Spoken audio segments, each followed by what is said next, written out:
okuyozaayoza kwange ku lwange ne ku lwa People Power Movement yonna eri muganda waffe era omwogezi waffe Joel Ssenyonyi webale kuweesa kitiibwa webale tulondera omugole omulungi ennyo ate nga mugezi nnyo tubayozaayoza mwatuusiza nnyo ekitiibwa era tukwebaza olw'okuba ekyokulabirako okuka bannaffe abalala abali eyo mpozi mukoere erimu njagala okusindika okubagiza kwaffe eri muganda waffe Council Benjamin Katana era ng'oyo yakulembera ttiimu yaffe y'abalooya y'abannamateeka tubadde tulina okubeera wano naye leero naye yafiiriddwa mukulu we okusaba Mukama akukumye ne famire yonna n'omugenzi Mukama omwoyo gwe agulamuze ekisa mpozi njagala basebo ne banyabo ngeri enjawulo okwaniriza muto waffe era omwana waffe gwe bayita Tamale Mirundi Junior.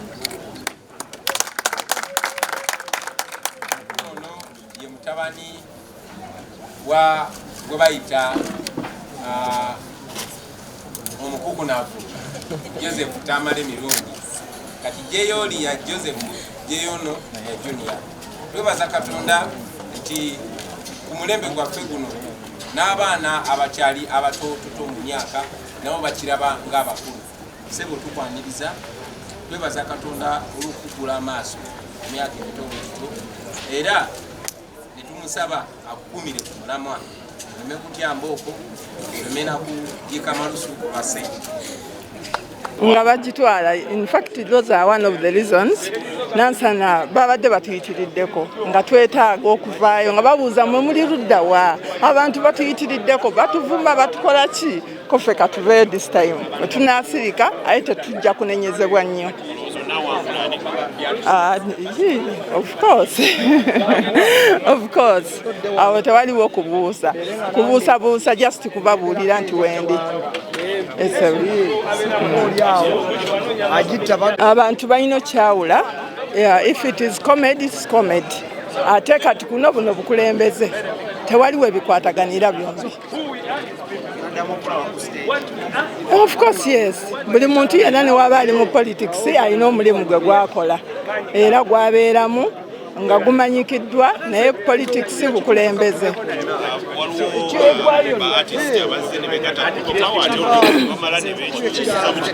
Yensonga yekyo nkitegeera yensonga nze in fact I was one of the campaigning team eyaleeta mukulu Kyagulanyi kuwa member parliament naye tubadde tu studyinga movement solalo tulaba ebintu ebitambula tulaba ebintu ebigenda abaani naye ne tusalawo kubanga tosobola kuvaayo nga obuukabuuka no si byakupapirira tumaze kukirowoozaako era nensalawo omulundi gumu. Amannya gange nze Tamale Mirundi Joseph Junior mutabani wa mwami Tamale Mirundi Joseph Senior.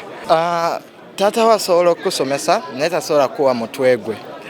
You see abazadde batwala ku ssomero tuyigayo ebintu bingi okwawula ekituufu n'ekikyamu. Nze supportinga generation oba supportinga obukulembeze bwa President Museveni obuliko okukyuka abavubuka badde mu ggwanga lyabwe beekwatire mu nsi yaabwe. Naddala wogamba nti abavubuka bajja kuyimba abali mu sectors ez'enjawulo ekiseera kituuse n'ebyobufuzi nabyo babyekwatiremu mu nsi yaabwe. Abavubuka ba generation leader baffe nga bw'olaba ba Bobi Wine kijja kuba kya bugonjufu okuba nti mpagira generation cause. Tekisobola kutwawula yes kijja kuleetawo buzibuzibu kubanga ye musajja si mwangu wa nnyonda atambula n'asidi naye nga ndowooza nti kyenkola kye kituufu ku generation yange. Generation y'abatata baffe ebadde n'emyaka 3 okulaba nti ereeta ebirowoozo ebirungi ebizimba eggwanga lino. So I think kati nze Mirundi Junior omuto nange nina okulwanirira generation yange okulaba nti twekwatira mu ggwanga lyaffe. Embeera ebadde yasanyu masanyu wano ku People Power offices ezisangibwa e Kamwokya.